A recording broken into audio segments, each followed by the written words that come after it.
À tous, nous sommes Erev Shabbat Vaïgash, Tafshin Beibet. On voit notre paracha, parce qu'enfin, les frères de Yosef doivent rappeler Yaakov qui les rejoignent pour retrouver Yosef. Vaya'alou miMitzrayim, vayavo Eretz Kenan el Yaakov aviem, ils viennent raconter à leur père. Vayagidu lo lemor, od Yosef Rai, Yosef est encore vivant. Vechihu Moshel vechol Eretz Mitzrayim. Grande nouvelle, vraiment extraordinaire, Yosef est vivant, il règne sur tout le pays d'Égypte. Le cœur de Yaakov n'était pas certain, il ne les a pas crus. Il a brûlé avec le livre Yosef, ils lui ont raconté tout ce que Yosef leur a dit. Et la seule chose qui permet à Yaakov de les croire, Yaakov a vu les chars que Yosef lui a envoyés. Yosef. Chazal nous disent qu'en vérité, c'est Paro qui lui a envoyé la galotte, comme on voit avant. Paro, il a envoyé la galotte. Alors, c'est quoi la galotte de Yosef? Alors, le Midrash raconte qu'en vérité, sur la galotte de Paro, il y avait une avodazara qui était dessinée dessus. Donc, celle-là, il ne les a même pas regardées. Il n'a regardé que les autres chars que Yosef lui a envoyés en plus, à part la galotte de Paro, parce qu'il savait que son père n'allait pas monter sur la galotte avec l'avodazara, et c'est celle-là qu'il a vue. Donc, c'est vraiment au passage, entre parenthèses. Donc, voyez, la galotte Asher Shalach Yosef. Yaakov Avinu a vu les chars que Yosef lui a envoyés, la 7 autos, pour le prendre. Vatechi ruach Yaakov avihem. Et l'âme de Yaakov a revécu. Qu'est-ce que cela signifie? Vatechi ruach Yaakov avihem, nous explique Rashi. Sharta alav shchina shepirsha mimenu. Depuis que Yosef a été enlevé 22 ans auparavant, Yaakov a perdu la shchina, a perdu le ruach hakodesh. Et là, enfin, au bout de 22 ans, quand Yosef lui renvoie les chars, tout de suite, la Shrina revient, le Ruach HaKodesh revient à Yaakov Avinu. Magnifique, extraordinaire. Tout le monde connaît, ce que Rashi nous dit, comment est-ce que Yaakov Avinu a vu par les Hagalot, a été convaincu que c'est Yosef. Il dit Rashi, Siman Masar Lehen, Bama Aya Osek, Shepiresh Mimenu. Yosef a voulu renvoyer une allusion à Yaakov Avinu sur la Sougia qu'ils étaient en train de lernen avant qu'ils se soient quittés. Et qu'est-ce qu'ils étaient en train de lernen? Parashat Egla Arufa. Tout le monde connaît Parashat Egla Arufa, un monsieur qui sort d'une ville et qui malheureusement est mort entre deux villes, et puis on n'est pas sûr quelle ville est responsable de sa mort, responsable dans la mesure où la Gemara nous dit qu'ils ne l'ont pas envoyé, les Vaya, l'Echrem, et Maïm, etc., et qu'à cause de ça, il est décédé, donc c'est une responsabilité de la ville, et c'est pour cela qu'on emmène une espèce de korban, si on peut appeler ça comme ça, Egla Arufa. Et c'est ce que Yaakov et Yosef étaient en train de lerner.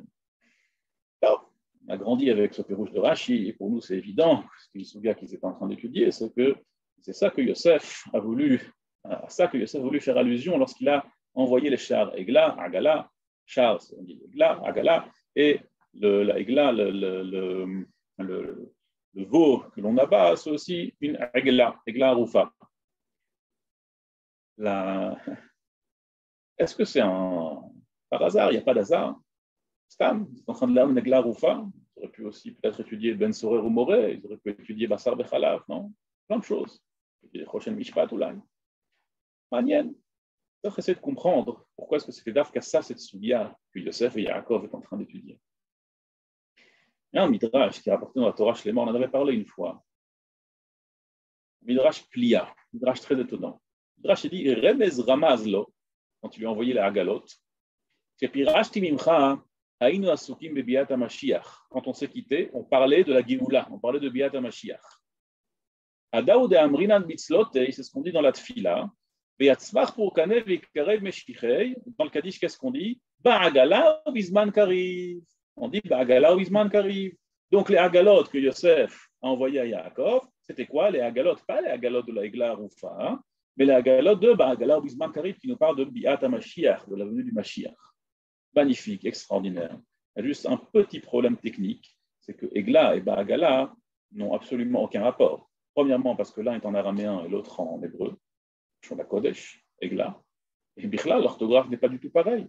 Egla, c'est Ain Gimel Lamed Ei, et Agala, c'est Ain Gimel Lamed Aleph. Donc ça n'a absolument rien à voir l'un avec l'autre. Comment est-ce qu'on peut Bichla rapprocher Egla, Ba'agala? Quel rapport? D'où est-ce qu'on a vu? Comment est-ce que le Midrash peut voir de Egla qui est en train de parler de Mashiach? Quel rapport? On avait parlé il y a 2 semaines, Parashat Vayeshev, en vérité, le Malbim, Khatam Sofer, en vérité, les frères de Yosef avaient une forme de jalousie de Kinat Sofrim vis-à-vis de Yosef. Et ils craignaient que Yaakov allait poursuivre la massoret de son père et de son grand-père. Il allait choisir un fils parmi tous ses fils.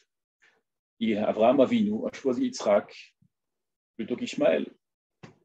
Et Yitzhak a choisi Yaakov plutôt que Esav. Donc les frères de Yosef avaient peur que là aussi, Yaakov allait choisir Yosef plutôt que ses frères. Comme ça, le Malbim l'explique longuement. C'est pour ça qu'ils ont voulu l'éliminer, parce que selon eux, ils ont vu de Ruach Kocham que le clan Israël allait pouvoir devenir le clan Israël que si on allait diviser en 12 shvatim, en 12 tribus. Mais malgré tout, Yaakov a oui voulu transmettre quelque chose à Yosef plus qu'à ses frères. Et c'est pour cela qu'il y a écrit dans la Parashat Vayeshev, Ve'aviv Shamar et Hadavar. Rashi nous explique là-bas Davar, Yoshev ou Metsape Matai Yikre.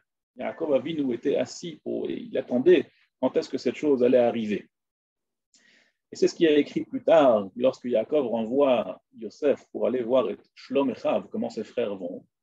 Il lui dit Vahashiveini Davar, le même Davar de Ve'aviv Shamar et Hadavar, c'est le Vahashiveini Davar, le Davar que Yaakov a envoyé, pour lequel Yaakov a envoyé Yosef, c'était sa shlichut. On en a parlé longuement la dernière fois dans Parashat Vayeshev, donc on ne va pas tout répéter, mais grosso modo, cela voulait dire que Yaakov avait ici une shlichut bien spécifique à Yosef lorsqu'il a envoyé voir ce qui se passait avec ses frères. Et on va essayer de comprendre cette fois-ci avec un autre angle quelle était la shlichut que Yaakov a voulu de Yosef. Vayeshev Yaakov, on a vu, je sais qu'on en a Parashat Vayikash, Vayeshev Yaakov, nous dit la Barashi, Bikesh Yaakov leishev beshalva. Yaakov a voulu s'asseoir tranquillement. Voyez. Kafatz alav rugzo shel Yosef. Et là, toute la paracha de Yosef commence. Tzadikim mevakshim leishev beshalva. Les tzadikim, ils veulent s'asseoir tranquillement. On verra Kadosh Baruch Hu, lo dayan les tzadikim, mashemetukan lahem la olam haba. Ça ne leur suffit pas d'avoir le olam haba, ils veulent en plus avoir le olam hazeh.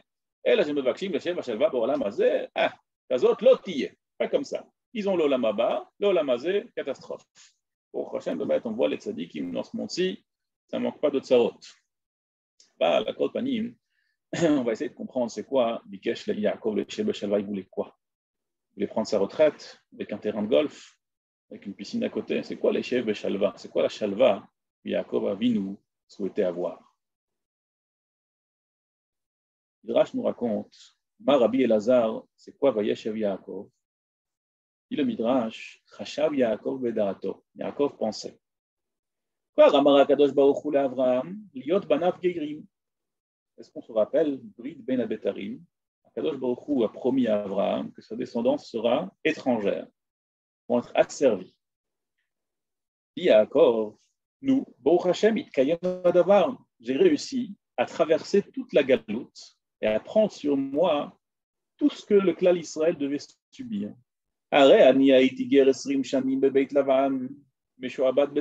J'étais guerre, j'étais esclave, j'étais tout ce que vous voulez en exil chez Lavan pendant 20 ans. Et puisqu'il a vu que son frère Esav, lui aussi, est parti en exil parce qu'il a déménagé, grâce à cela, j'ai pu accomplir l'exil des 400 ans. Amar Kadosh Baruch Hu, Marshavti, Amuka mi Marshavtecha. Yaakov, bien joué, très profond ta pensée, mais la mienne encore plus profonde. Keneemar ki lo marchevotai, marchevoteichem. Mes pensées ne sont pas comme les tiennes, ne sont pas comme les vôtres. Miyad evi alav alila al yedei Yosef. Tout de suite, il lui a apporté toute la alila al yedei Yosef. Comme tout le monde sait, on est dans la parashiot de Vayigash, Vayechi, qui sont la jonction entre la première partie de la Torah et la deuxième partie de la Torah, entre Maaseh Avot Siman Levadim et entre le début de Eretz Mitzrayim, le début du processus, on est devenu le Klal Israël, et vraiment dans ces parachiotes-là qui font la jonction entre les deux, c'est-à-dire que toute la galoute et la Géoula est passée par Yosef, par la Alila de Yosef. Donc, Kadosh Baruch Hu dit à Yaakov, ton Mahalach, il est joli, mais ce n'est pas le bon. Le bon, c'est celui qui va se passer maintenant avec Kafatz Alav Rugzo Shel Yosef. Et en vérité, toute la galoute que Yaakov a traversée, Elle est meforach dans le pasuk quand Yaakov il dit Im Lavan garti milashon geirut. Il lui dit Avadeticha arba esrei shana, Avadeticha milashon avdut. Il a écrit Va'avadum ve'inu otam. Il lui dit aussi Et oni ve'et yegi akapai. Donc il y a ici la avdut, le inouï et la geirut, tout ce que le clan Israël devait traverser. Ah, il n'y a pas 400 ans, il n'y a que 20 ans. Alors, le clan Israël n'était pas pendant 400 ans, il n'était que pendant 210 ans, comme tout le monde le sait. Redou, Gimatria Redou. Alors, le Rambam explique, le Rambam explique dans Ilchot Yesodei Torah que tous les yisurim que l'on reçoit pour pardonner nos fautes, pour expier nos fautes, elles peuvent être diminuées avec Tchouva et Maasim Tovim. C'est-à-dire que Yaakov Avinu était persuadé qu'il a été capable, avec Tchouva et Maasim Tovim, de réduire la sentence, non pas à 210 ans, comme ça s'est passé finalement, mais à 20 ans. Ça aurait pu se faire comme ça. Donc Yaakov avait un vrai ma'alach pour pouvoir complètement éviter toute la galoute de Mitzrayim. Mais qu'est-ce qui manquait? Il y avait un problème. Nous, on sait que le deuxième Beit HaMikdash, il a été détruit à cause de Sinat Chinam, à cause de la haine qu'il y a entre deux juifs. Sinat Chinam, comme on a parlé plusieurs fois, c'est pas comme on pense, haine gratuite.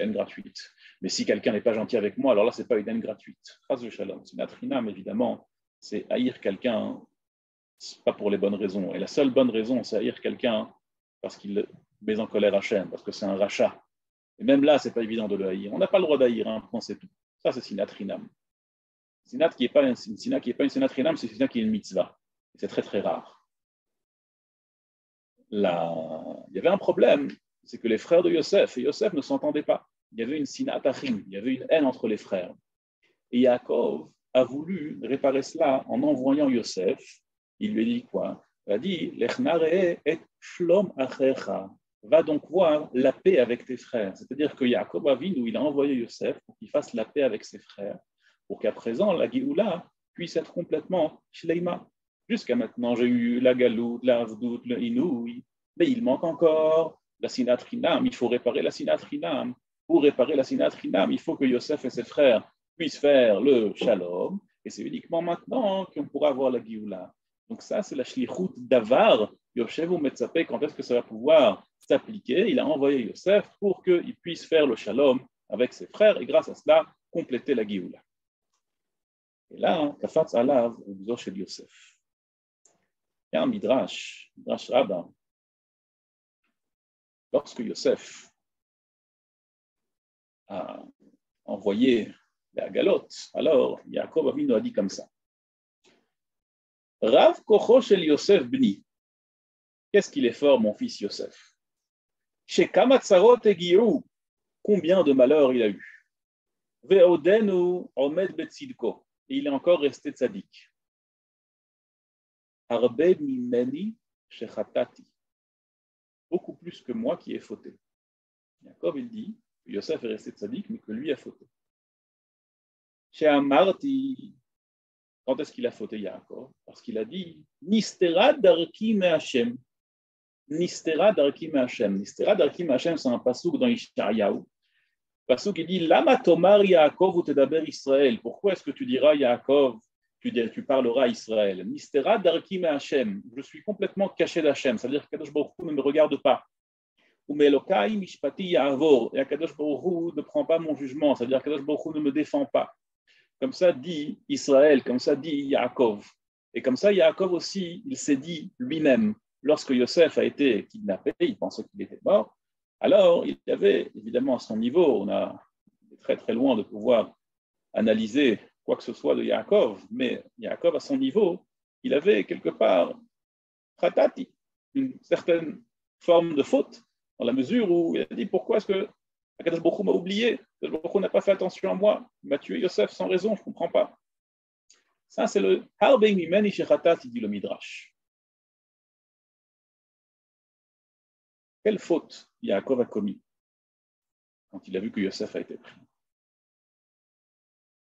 On a vu jusque-là, on a essayé de comprendre le Midrash qui nous dit Ba'agala, Géoula.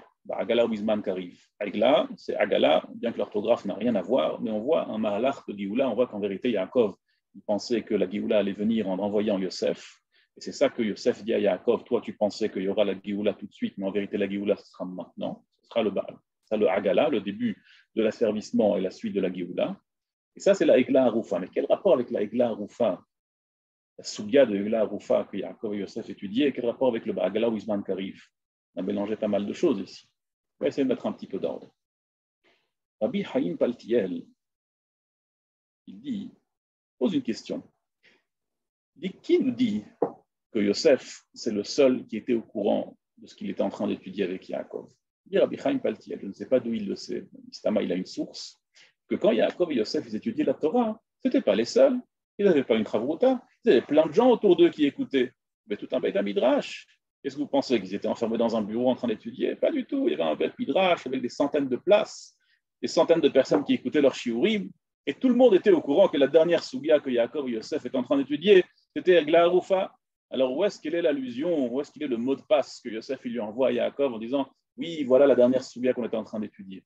Donc ça demande Rabbi Chaim Paltiel. Il explique en vérité, Yaakov, lorsqu'il a envoyé Yosef faire le shalom avec ses frères, il avait très peur pour la vie de Yosef. Il savait que ses frères le détestaient. Il savait qu'il allait risquer sa vie. Et donc il l'a accompagné. Et lorsqu'il l'a accompagné, Yosef a dit à Yaakov, je vais vous lire son lachon, lorsqu'il allait l'accompagner, Yosef n'allait pas être endommagé, n'allait pas avoir quoi que ce soit. Comme disent Chazal, celui qui accompagne et celui qui est accompagné, et ils ne sont pas endommagés toute la journée, toute cette journée-là.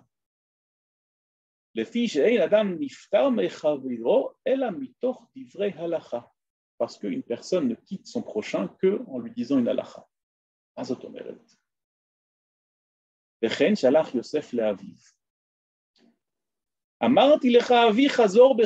J'ai dit à mon père, c'est pas joli que tu m'accompagnes, je suis le fils, tu es le père, nous, on ne peut pas te faire une tirra comme ça, rentre à la maison. En Italie, tu m'as répondu, Levaya, Israël, Lomar, Hilchat, Egla, Arufa. Levaya, c'est très important. Bientôt, quand la Torah va être donnée, on va apprendre cette halakha de Egla, Arufa. Comme ça, Yaakov, il enseigne à Yosef. Donc, ils sont que tous les deux dans le chemin. Yosef, il dit à son père, rentre à la maison, ne m'accompagne pas. Yaakov lui dit, Levaya, c'est très important. Chazal nous apprennent. Dola Levaya, les Meshameret, Mitlave, Melave, Tvar halakha, Egla, Arufa, que la Torah va nous donner. Et comme on apprend de là-bas que sans Egla Haroufa, la Egla Haroufa vient être Meramez. Ayadenu lo shafru et adam hazel. Comme dit la Gemara, Ayadenu lo shafru et adam hazel signifie que celui qui laisse quelqu'un qui a visité la ville, Belo Ochel, Belo Levaya, alors c'est comme s'il a été quoi? C'est comme s'il avait assassiné. Ke'il ou shafach damo. Donc je ne peux pas te laisser. La fin, malheureusement, on la connaît. On sait que finalement, Yosef a oui été kidnappé malgré tout. Et là, Yaakov a eu, encore une fois, évidemment, à son niveau, parce qu'on n'a pas du tout la capacité de pouvoir analyser cette forme de faute. Yaakov, à son niveau, avait une kushia en Emouna. Il dit comment ça se fait? Egla Haroufa, Levaya, Yadenu lo shafru, Echadam eleve vechadam itlave. Et malgré tout, Yosef a été enlevé, malgré tout, Yosef est mort, alors que j'ai fait ici la Levaya, mitzvat Levaya comme il faut. Ça, c'était ce que le Midrash nous raconte, Arbei mimeni shechatat, plus que moi qui a malheureusement fauté. Choliot, c'était la raison pour laquelle le Ruach HaKodesh de Yaakov, encore une fois à son niveau, n'était pas là pendant 22 ans. Parce qu'il avait ce dérangement, cette kushia sur mitzvah Egla Haroufa. Donc Egla Haroufa, dit Reb Chaim Paltiel, c'était la souya qu'il n'y a que Yaakov et Yosef qui étaient au courant qu'ils l'ont étudié parce qu'ils l'ont étudié sur la route. Ils n'étaient que tous les deux en Chavruta. Et personne d'autre n'était au courant de cette dernière souya.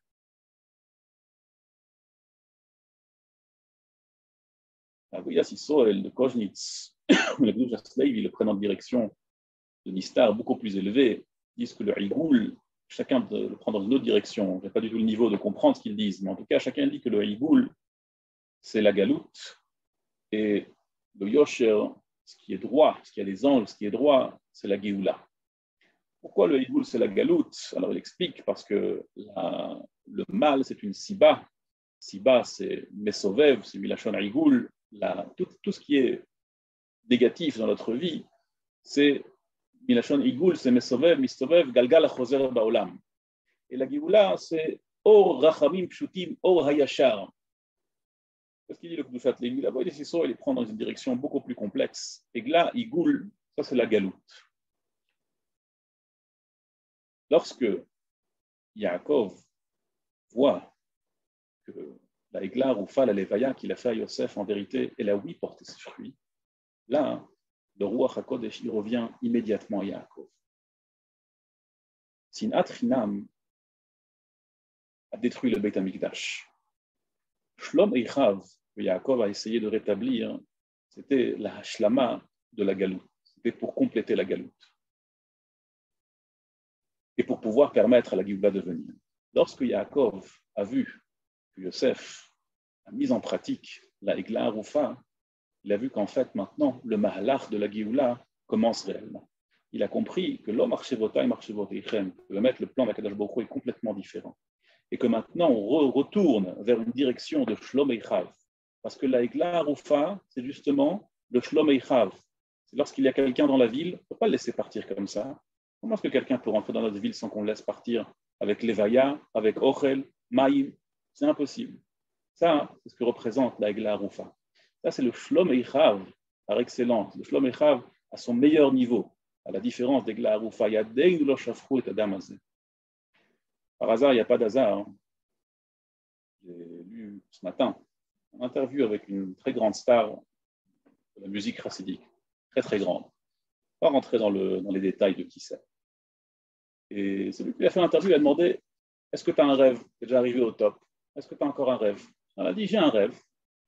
Chaque juif, pour un seul jour, il réfléchisse, qu'est-ce qu'il peut faire pour l'autre? Qu'est-ce qu'il peut faire pour l'autre en gashmiout, en ruchniout, juste pour un jour? Alors lui, il a été méchaïr ça, une certaine chassidoute, un certain mouvement. Je ne pense pas que Ben Adam Lachaveros appartient à un seul mouvement dans le cas d'Israël. Ben Adam Lachaveros appartient à tout le cas d'Israël. Mais je pense qu'il a raison. Si chacun de nous, évidemment, moi le premier, on réfléchira à comment est-ce qu'on peut faire du bien à quelqu'un d'autre, à notre prochain, en gashmiout et en ruchniout, Minastam, le Mashiach viendra tout de suite. Minastam, la Géoula viendra tout de suite. Ça, c'est le Ba'agala ou Bizman qu'arrive la paracha de la Géoula que Yosef est en train d'étudier avec Yaakov. Ça, c'est la paracha d'Egla Roufa que Yosef était en train d'étudier avec Yaakov. L'Egla Roufa, le Yaden Ulo Shafru et Adam Azeh, faire attention à autrui, au meilleur niveau. On ne peut pas laisser quelqu'un passer sans faire attention à lui, sans faire attention à qu'il ait une Levaya, Ochel, Maïm, qui ne puisse pas sortir comme ça. Quand on a un Ben Adam Lachavero à ce niveau, alors là, le processus de la Géoula est ici. Là, Mashiach viendra.